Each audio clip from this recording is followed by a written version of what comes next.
So the reason that I choose to shoot natural light versus anything with strobes is really based on the integrity of the actual photo, capturing the raw image of whomever I'm shooting.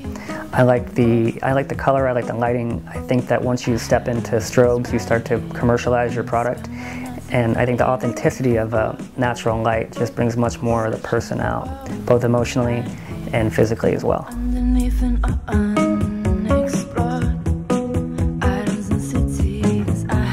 In an effort to create more of a studio light or a flash effect, I've learned to manipulate natural light through reflecting the light off a building across the street and then onto the subject. So that style of shooting is nice because you get a great sense of strong light, and then you can, depending upon your style, adapt accordingly.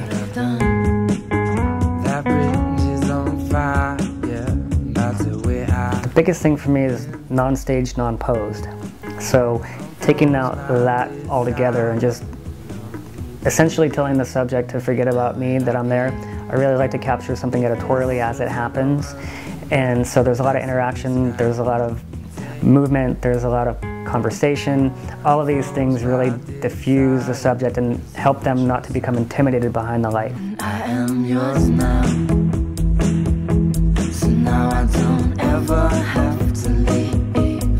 I've been found out. I think probably the most important thing when you're working with any subject, especially when it comes to fashion, is to tap into your emotion, your real, as an actor would, what you're feeling at the time, and you can't pretend how to feel. It actually has to happen. You have to feel that way. So in order to work through that on a shoot, I mean, both subjects have to be trained well enough to let it actually happen, not try to make it happen.